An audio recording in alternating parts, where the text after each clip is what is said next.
Good morning स्टूडेंटों। आज हम लोग दक्षिण भारत के बारे में आपसे चर्चा करते हैं। दक्षिण भारत, जैसे हमारे उत्तर भारत के लोग सोच रहे थे कि हम पूरा उत्तर भारत अपनी विजय कर लें, उसी पे कर दक्षिण भारत के जो शासक थे वह सोच रहे थे कि हम भी पूरे दक्षिण भारत पे विजय प्राप्त कर लें। इस प्रकार हमें देखने को मिलता है कि संगम काल, जैसे बौद्ध संगति हुई, उसी प्रकार दक्षिण भारत में भी कई संगति हुई। उस प्रकार हमें संगम काल के बारे में जानकारी मिलती है कि यह काल 100 से लेके संगम काल 100 से लेके 2500 ईसा पूर्व रहा। इस प्रकार हमें इसकी जानकारी प्राप्त होती है। संगम काल कहा जाता है कि पांड्य राजाओं के संरक्षण में, किसके? पांड्य राजाओं के।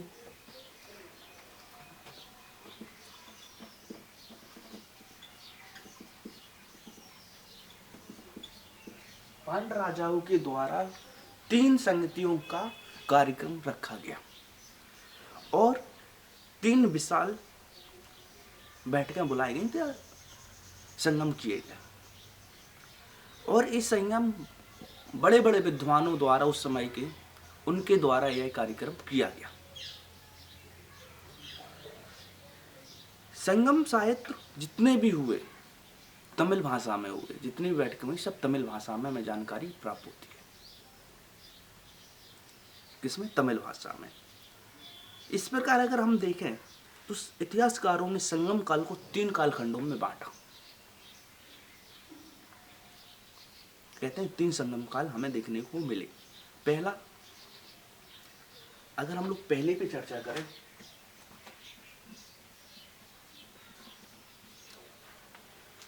पहला यह मुंदर में हुआ।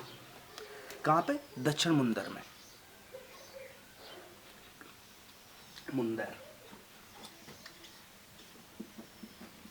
कहां पे? दक्षिण भारत में।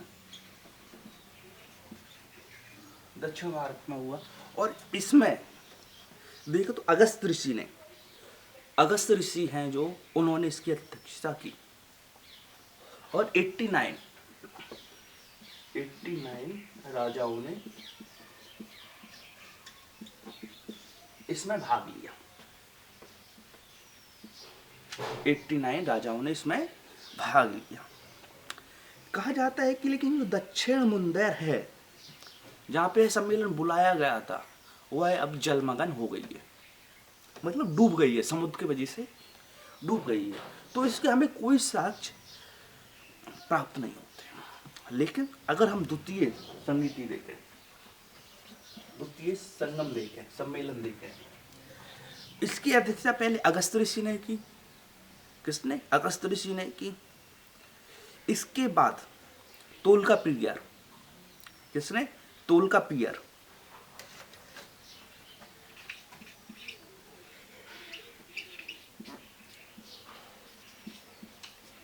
तोलकाप्पियर ने इसकी अध्यक्षता की दूसरे नंबर पे।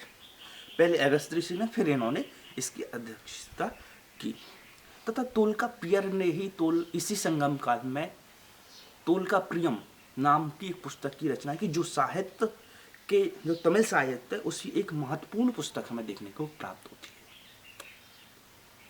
इसके बाद हमें देखने को मिलता है कि इसी संगम काल में 59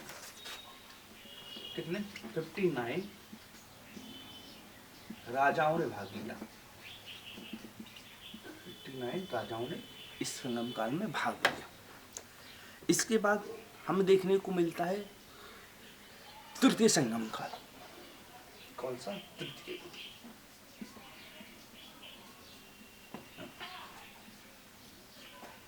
तृतीय संगम काल, इसकी अध्यक्षता नक्कीपियर ने की। नक्कीपियर, कहीं नक्कीयार है, कहीं नक्कीपियर। नक्कीयार ने इसकी अध्यक्षता की।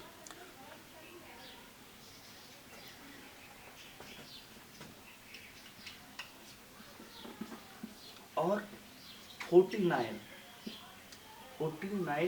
राजाओं ने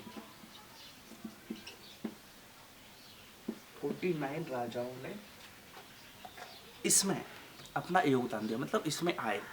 इस प्रकार हमें यह देखने को मिलता है। कहा जाता है कि जितने भी सम्मेलन हुए सभी तमिलनाडु के क्षेत्र में किए गए। कहाँ पे? तमिलनाडु के क्षेत्र में तीनों सम्मेलन का आयोजन हुआ। लेकिन हमें जो जानकारी प्राप्त होती है दूसरे और तीसरे संगम से, पहले संगम काल की जानकारी प्राप्त होती है। पहला एक संगम हुआ था। इस प्रकार हमें इसकी जानकारी प्राप्त होती है। कहा जाता है अगस्त ऋषि को तमिल साहित्य का जनक भी कहा जाता है। किसको? अगस्त ऋषि को तमिल साहित्य का जनक भी के रूप में भी मान्यता प्राप्त है कि इन्होंने तमिल भाषा थी। और कहा जाता है कि जो अगस्त ऋषि थे यह बनारस के रहने वाले थे। कहा कि बनारस के रहने वाले थे। बनारस के बाद अगर ये धीरे धीरे भ्रमण करते हुए दक्षिण भारत चले गए और उन्हें दक्षिण भारत पसंद आया और दक्षिण भारत में ही रुक गए। इस प्रकार हमें साक्ष्य प्राप्त होते हैं। अब हम और देखें तो संगम काल के राज्य कौन से? संगम काल के राज्य।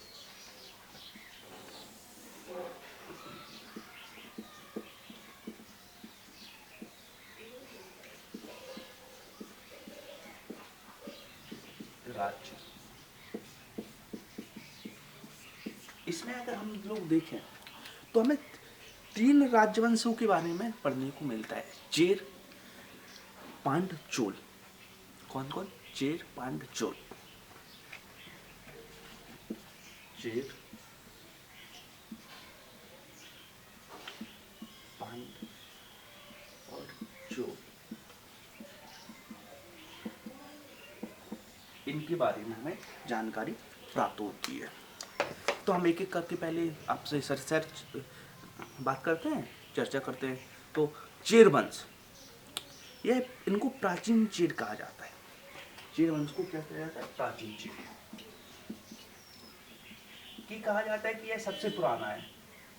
प्राचीन चेर इनका उपनाम था। तथा इन्होंने अपना जो भी है जानकारी हमें सब ऐत्रेय ब्राह्मण ग्रंथ से प्राप्त होता है। कौन से? ऐत्रेय ब्राह्मण ग्रंथ से प्राप्त होता है कि इनका नाम चेरपद था। चेरापद है, कहीं कहीं चेरपद है। इस प्रकार हमें प्राप्त है। तथा हम लोग एक चीज और देखें, अशोक के शिलालेख से एक चीज प्राप्त होती है, द्वितीय शिलालेख से, कि अशोक ने अपने आप को खुद को केरल पुत्र की उपाधि दी कि मैं केरल का राजा हूं। इस प्रकार हमें जानकारी प्राप्त होती है। तथा जो केरल का क्षेत्र था अगर हम लोग देखें तो उस समय का मालाबार ट्रैक्ट था। कौन सा? मालाबार एरिया का क्षेत्र था। केरल को अगर हम लोग और देखें तो केरल का प्राचीन नाम हमें पढ़ने को मिलता है कि इसको बंजीर के नाम से जाना जाता था। और इनकी राजधानी भी बंजीर, राजधानी क्या थी? बंजीर।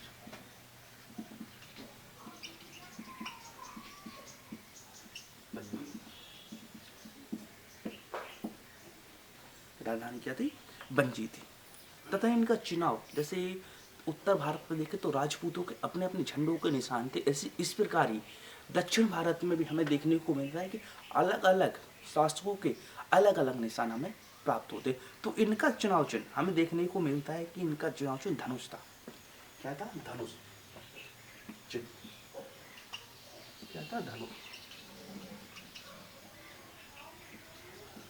इनका चुनाव चिन्ह धनुष था। अगर हम लोग और देखें तो इनमें हमें सबसे पहले शासक देखने को प्राप्त होते हैं तो उदयन। कौन सी? उदयन।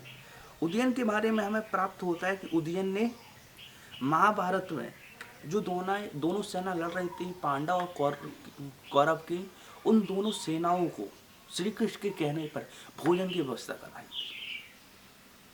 यह कहाँ तक मिथ्या है, कहाँ तक सही है, यह तो एक काल्पनिक बात है। इस प्रकार हमें जानकारी प्राप्त होती है। अगला शासक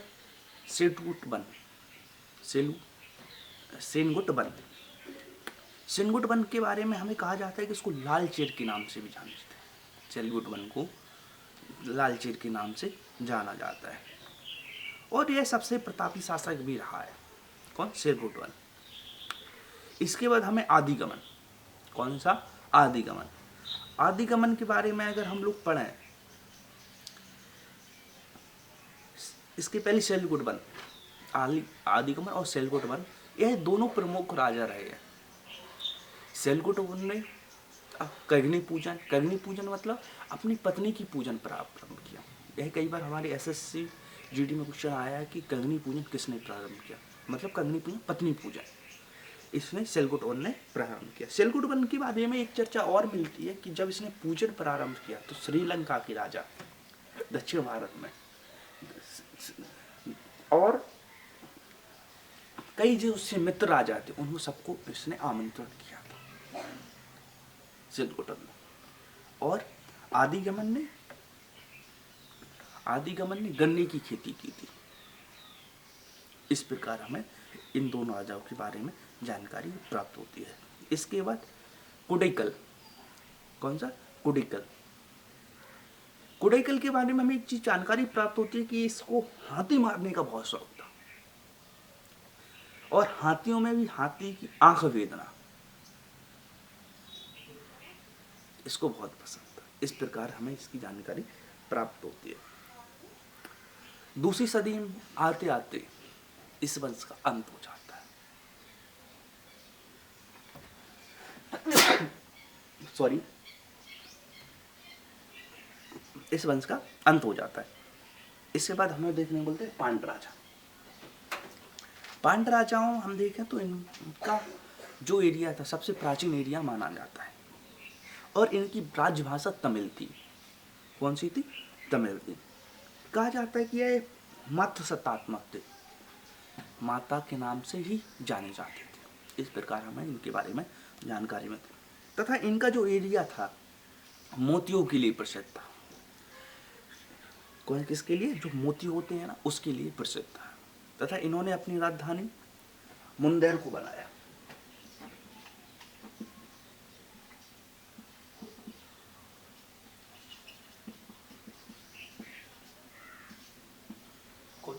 राजधानी मुंदेर को बनाया।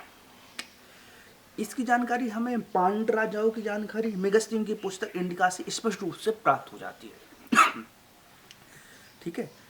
तथा इन्होंने अपनी चिन्ह भी था जो झंडाओं पे हर जगह पे विराजमान रहता था, स्थापित रहता था। मछली थी। क्या थी? मछली।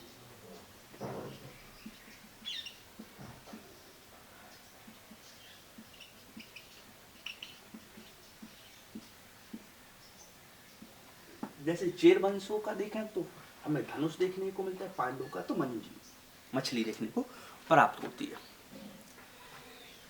इसके बाद अगर हम इनके शासकों के बारे में आपसे चर्चा करें तो इसमें हमें नोडी योन सबसे पहले प्रथम शासक हमें देखने को मिलते हैं तथा इन्होंने समुद्र पूजन प्रारंभ किया। नोडी योन ने। इस प्रकार हमें प्राप्त होता है। इसके बाद हमें दूसरा नेडुजिलियन। कौन सा? नेडुजिलियन के बारे में हमें जानकारी प्राप्त होती है। नेडुजिलियन के बारे में कहा जाता है कि इन्होंने 290 ईसा में पूर्व तलैया का युद्ध होता है और चेर चोल पांड्य राजाओं ने चेर और चोल तथा 5 और राजाओं को इन्होंने इस युद्ध में हराया। इसकी जानकारी भी हमें प्राप्त होती है तथा इसका अंतिम शासक हमें पांड्य राजाओं का देखने को मिलता है नली कबोडन। इसके बाद यह पांड्य धीरे धीरे अस्तित्वहीन हो गए तथा इनके जो मुंदेर है, राजधानी मुंदेर थी, इसे त्योहारों का नगर भी कहा जाता है। त्योहारों का नगर भी कहा जाता है तथा यहाँ का मीनाक्षी मंदिर विश्व प्रसिद्ध है। इस प्रकार हमें इस पांड्य वंश की जानकारी प्राप्त होती है। एक और चीज हमें इन पांड्य राजाओं के बारे में प्राप्त होती है मेगस्तीन की पुस्तक से। कहा जाता है कि मेगस्तीन ने अपनी पुस्तक इंडिका में इनको महार जाति से सूचित किया, बताया ये महार जाति की। तथा एक और चीज देखने को मिलती है अशोक के शिलालेख से। अशोक ने एक अपने शिलालेख में चीज लिखाई कि रामायण तथा महाभारत के बारे में भी इन्होंने स्पष्टीकरण शिलालेख में दिया। इस प्रकार हमें इनकी जानकारी प्राप्त होती है। और एक चीज और हम देखें तो इनके काल में श्री वल्लभा, जो श्री वल्लभा हुए, उन्होंने सिंचाई परियोजना प्रारंभ की। सिंचाई परियोजना इन्होंने प्रारंभ की तथा इस समय के लोगों ने ईंट तथा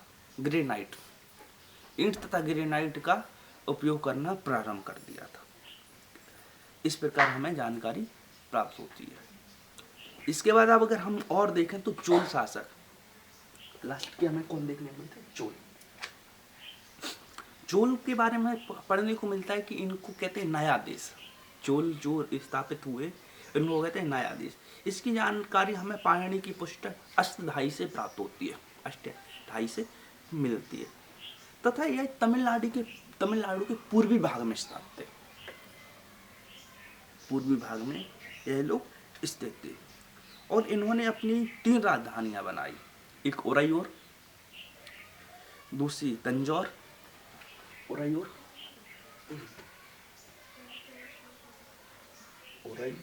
और तंजौर। इस प्रकार उन्होंने अपनी राजधानियां के बारे में हमें जानकारी। और कांचीपुरम इतनी नहीं, लेकिन यह 2 राजधानी हमसे अधिकतर पूछी जाती है।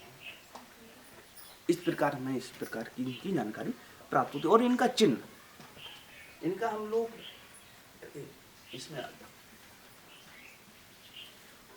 उरई और तंजौर, और इनका चिन्ह था बाघ।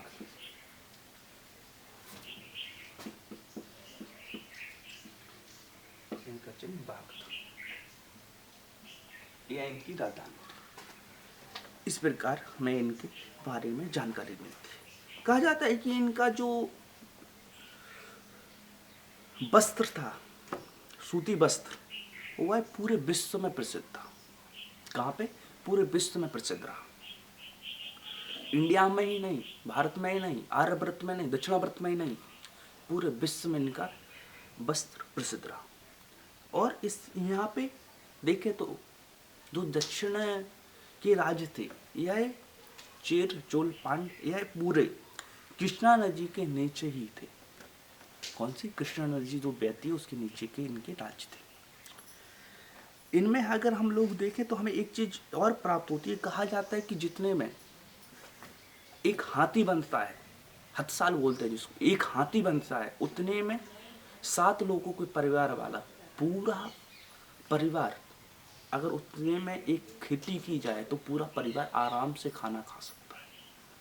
इतनी उपजाऊ उस समय की यहाँ की भूमि थी। तो भूमि अच्छी थी उस समय, मुख्य आधार कृषि का ही था। इस प्रकार हमें जानकारी प्राप्त होती है।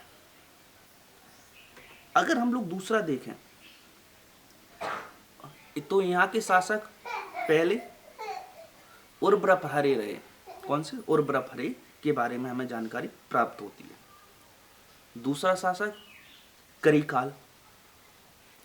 करिकाल के बारे में हमें जानकारी प्राप्त होती है कि यह श्रीलंका से 12,000 लोगों को अपने साथ लाया। कितने? 12,000 लोगों को लाया और कावेरी नदी पे 160 किलोमीटर का बांध निर्माण कराया। इस प्रकार की हमें जानकारी प्राप्त होती है। तथा इसको पहला ही बांध कहते हैं हम लोग भारत में। कौन सा? पहला बांध के नाम से इसको हम लोग जानते हैं। इस प्रकार हमें जानकारी प्राप्त होती है। कावेरी पेटनम के नाम से इस बांध को जाना जाता है। तथा इसके बाद हमें देखें तो एलोरा अगला शासक मिलता है। तथा यह वंश धीरे धीरे सामंती जीवन जीने लगता है। और 8वीं सदी में फिर यह पल्लवों का अंत करके फिर नया निर्माण दिखता है। अब हम संगमकालीन आर्थिक जीवन के बारे में आपसे चर्चा करें तो इस समय सूती वस्त्र तथा मसाला, सूती वस्त्र मसाला जो रोम तक जाता था, कहाँ तक? रोम तक व्यापार होता था। इसके बाद कृषि, कृषि के साथ साथ मोती और पशुपालन का भी अधिक जोर हमारे यहाँ दिया गया दक्षिण भारत में। इसके बाद हम देखें सूती वस्त्र का तो हम लोग आयात करते, निर्यात करते थे तथा आयात भी करते थे, बाहर से आना भी था और जाना भी था। इस प्रकार हमें जानकारी प्राप्त होती है। संगमकालीन हम लोग व्यापार के बारे में आपसे चर्चा करें तो संगमकालीन व्यापार रोम तक हमारा फैला हुआ था। कहाँ तक? रोम तक हम लोग व्यापार करते, तमिलनाडु से रोम तक जाते और यहाँ का सूती वस्त्र तथा मोती दुनिया भर में प्रसिद्ध है।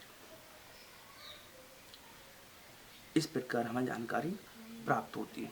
तथा यहाँ पे जाति व्यवस्था, जाति व्यवस्था वर्ण व्यवस्था में नहीं बटी हुई थी, ऊंच नीच में बटी नहीं हुई थी। यहाँ पे सामंत व्यवस्था और दास व्यवस्था में बटी हुई थी।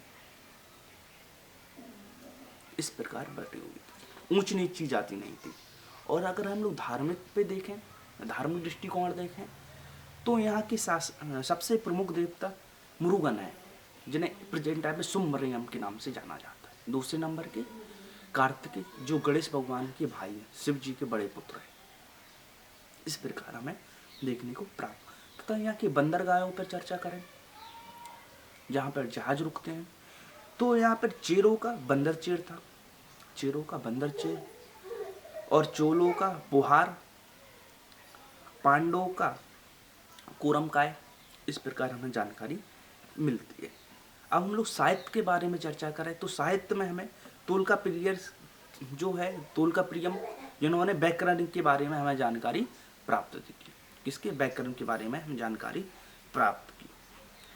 तथा शिल्पाधिकरम, शिल्पाधिकरम से हमें राजा कोवलन तथा कंगनी की जानकारी हमें प्राप्त होती है। कहा जाता है कि एक राजा कोवलन एक दासी या वैश्यवृत्ति की महिला से फंस जाते हैं, नर्तकी से फंस जाते हैं, माधवी से